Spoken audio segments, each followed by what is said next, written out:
Magandang hapon sa inyo lahat. Ito po si Herbert Curia, author-promoter ng Bible Lives Promotion. Kakibat ang ating pananalig sa ating banal na Panginoon Diyos, banal na Panginoon Kristo, at gabayan ng kaliwanagan ni Banal na Santa Maria, ay ating po ibinabahagi sa linggong ito ang mensahe ng ating banal na Panginoon Diyos. Ang tema ng mensahe ng ating banal na Panginoon Diyos ay palaganapin ang mabuting balita sa buong mundo o lahat ng mga bansa mula pa sa hindi naaabot. Ngayon po ay babasahin ko sa inyo ang mensaheng ito mula po doon sa Bagong Tipan o mabuting paghahari ng ating banal na Panginoon Diyos sa pamamagitan ng banal na Panginoong Hesus Kristo. At ayon po dito sa mga taga-Roma, Kabanata 15, talatang 20. Ito po ang mensahe.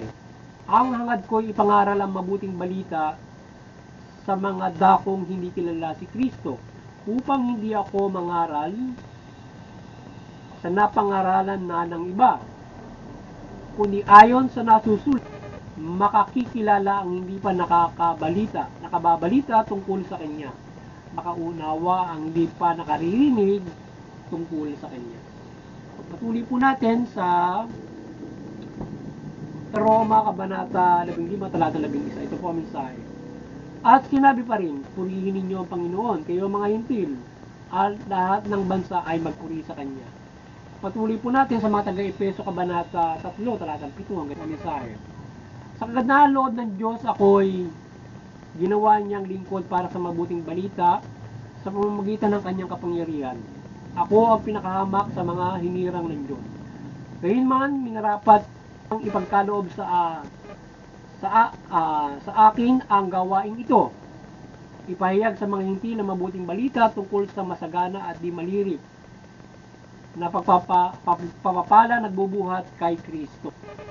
At ipaliwanag sa lahat kung paano isasagawa ang lihim na panukala ng Diyos. Ito'y matagal ng panahong nalihim ng Diyos na lumikha ng lahat ng bagay. Pagpatuloy po natin sa mga taga-Efeso, Kabanata 3. At nabay makilala ninyo ang di matingkad ng pag-ibig na ito upang mapuspos kayo ng kapuspusan ng Diyos.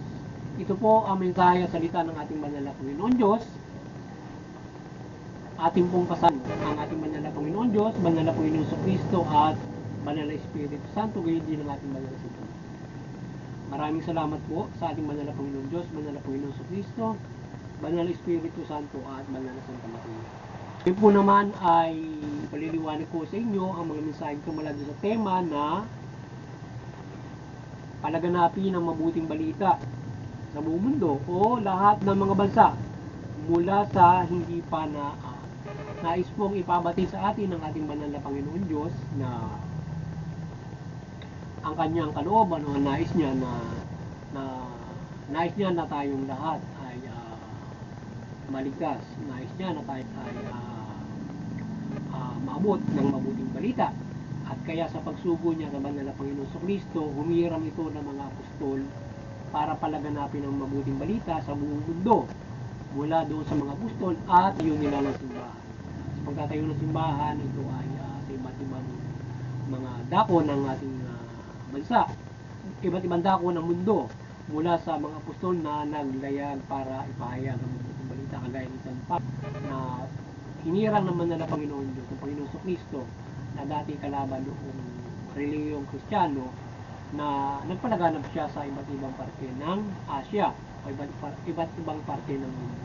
So malaki yung parteng ginawa din ni San Pablo at iba't ibang mga apostol na isinugo ng banal na Panginoon Diyos para palaganapin yung mabuting balita sa buong mundo. At ito'y sinabi niya rin na ay pakyat ng langit, sabi niya gawin mong alagad ko wala tama sa pangaral niyo sa buong mundo.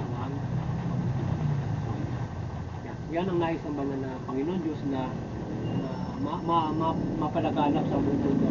At ito ay bago ito ay isa ring sign na kapag ka naabot na ng mabuting balita ang lahat, at syempre may maintain ito, doon na maaaring magsimula at magsagawa na ng mga ating banal na Panginoon. siguro sa ating logically ay maaaring ang lahat ng bansa o ang lahat ng bansa ay naabot na ng ating simbahan, bagamat hindi siguro kasulok-sulukan pa. Maaaring mayroon pa dapat abutin. But sabi nga ng San Pablo, lahat ay makaririnig, lahat ay kaya pag naabot na ng lahat yan, ay doon na gaganapin ng Panginoon Diyos yung kanyang yung ginawang propesya ng Panginoon sa Kristo na paghuhukom. So ngayon ay tayo ay nasa proseso ng pagpapalaganap ng mabuti at ang lahat ay pagbuklurin sa pananampalataya sa Panginoon Diyos sa pamamagitan ng banal na Panginoon Kristo. At hindi lamang ito doon sa mga itinalagang mga pari, hindi lamang ito sa itinalagang mga lingkod ng simbahan, kundi tayong lahat ng nanampalataya, kung tayo ay mayroong oras, kakayanan, tayo ay tumulong sa pagbabahagi ng mabuti, lalo na ngayon kagaya nagawa dito sa internet yan, at iba't iba nating bangin para tayo ay tumulong sa pagpapalaganap ng mabuting balita at pagbubuklod ng sangkatauhan sa pananampalataya sa Panginoon. And to maintain it, at kung maaari mabot natin yung hindi na aabutan or mga hindi nananampalataya, kasi may mga iba't ibang pananampalataya at mayroong hindi nananampalataya. Ngayon, doon sa mga hindi iba't ibang pananampalataya, tayo ay nakikipag-isa sa magitan ng interpret, unawaan ng mga religion. Halimbawa, yung ibang pananampalataya iba. So sa interpret tayo nakikipag-isa sa kanila. Ngayon ay doon sa mga hindi nananampalataya, ayatin sila na magpailalim sa mabuting balita o mananampalataya sa Panginoon Diyos o magitan ng mabuting balita. At i-maintain natin yung mga nananampalataya na sila ay mananampalataya hanggang buong buhay nila. So tayo ay kung kayo ay binigyan ng hindi lamang yung nasa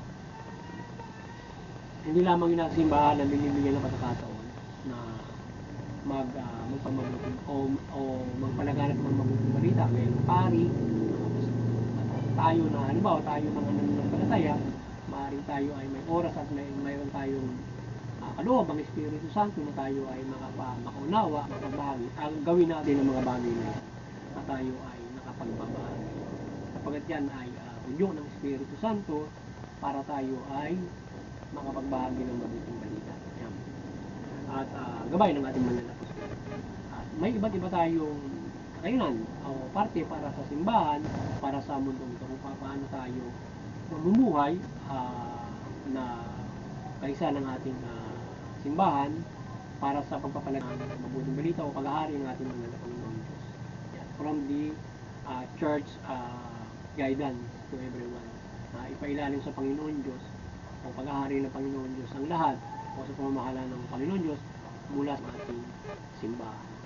At siyempre ang ating simbahan ay may iba't ibang mga ginagawa yan, hindi lamang nagmimisa yan para lumaganap yung mabuting. Maraming misyonaryo yan. Ngayon may social media na, so papalaganap din social media. Ganun. At dito sa pagpapalaganap na ito, lahat ay nais ng banal na Panginoon Diyos na ng pananampalataya sa Panginoon Diyos. Yung mabuting balita ay sundin ng bawat isa, lalong-lalo na pagpapalaganap ng pag-ibig sa ating banal na Panginoon at pagmamahal sa kapwa-tao natin. O yung palaganapan natin ang pag-ibig ng Panginoon sa Panginoon Diyos na tayo ay kanyang binibigyan ng pagkakataon na makapagbago, binibigyan ng pagkakataon na magpamuhay ayon sa kanyang tayo binibigyan ng pag-asa. So kaya napakahalaga na yung mabuting balita ay ito ay isa napakahalagang pagpapala ng Panginoon Diyos sa atin o pagpapala sa Panginoon sa Kristo na tayo ay magabayan ito at mabigyan ng pagkakataon at ay makapamuhay tungkol dito, sapagkat ito ay makapangyarihan at kung ito ay ating isa sa buhay, dito pa lamang ay inililigtas na tayo sa mabuti ng kasamaan, sapagkat ang bawat isa ay gagawa ng mabuti. So kung gumagawa ng mabuti, ang tatamasahin mo aral ng mabuting balita na ang bawat isa ay nagmamalasakit, tumutulong, nagmamahal sa bawat isa. So ibig sabihin kung tao ay nagmamahal Kristo, ikaw ay ligtas sa anumang hindi na pagkakasala. Sapagkat kung may pagmamahal ka sa kapwa, ay nasusunod mo yung mabuting balita at hindi ka gagawa ng masama. Bagamat hindi lahat nananampalataya at mayroong nananampalataya sa demonyo, mayroong magagawa talaga ng masama, ay yan tayo manampalataya sa Panginoon Diyos upang tayo ay protektahan niya mula dito at ng kanyang kapangyarihan para tayo ay maiadya sa mga ganitong klase ng mga kasama. At lahat naman ay iniadya ng Panginoon Diyos ang binibigyan ng pagpapala. Ang mga tao nagkakamali, kagaya ng pagkakataon na pumibili para sa lahat, para makapagbago at mamuhay ng mabuti. At meron din naman pamalaan kung talagang yung mga pasaway, lalong-lalo na mabibigat ang krimen, ay sila yung bahala ng tulong ng Panginoon Diyos para pamutihin ang mundo sa pamamagitan ng simbahan, sabay nito, at sa pamamagitan ng pamahalaan enforce, kasi mayroon dapat persahin at mayroon ng pwedeng pangaralan pa nakagagawa ng nagkakamali. So yun, at muli sana ay nagabayan na naman kayo ng mabuting sa pagbabahagi natin dito sa Bible Health Promotion, at kayo ay magkaroon ng malaking pag-asa sa inyong kaligtasang spiritual, at kayo ay makatulong sa pagbabahagi ng mabuting balita, at tayo ay makatulong sa pamamagitan ng ikaw mismo ang magbabahagi o susuportahan mo yung nagbabahagi. Sa gayon ay lalaganap ang mabuting balita. At muli sana ay tayo ay dumadalangin ng patuloy na paggabay ng ating banal na Panginoon Diyos, Panginoon Kristo at banal na Espiritu Santo. Gayon din ang kaliwanagan ng banal Santa Maria, nagabayan tayo ng kaliwanagan sa ating pagbabahagi ng mabuting balita, at ang lahat ay ating maikayat sa pananampalataya sa Panginoon Diyos mula Panginoon Kristo at mabuting balita. Yan. At kayo ay maliwanagan at inyong talimain ng mabuting balita. At doon sa mga interfaith unity, yung bawat mga reliyon, patuloy tayong magkaisa dyan at mag-unawaan ng ating mga paniniwala, at tayo ay makapagpaira ng kapayapaan sa mundo. Sa halip na tayo ay magkaroon ng sigalutan, labanan, na uwi sa karahasan at digmaan mula sa hindi pagkakaunawaan. At tayo ay nakagagabay sa bawat individual, pamilya, komunidad, bawat ating lakay sa mga bansa. Lahi, lipi, yan.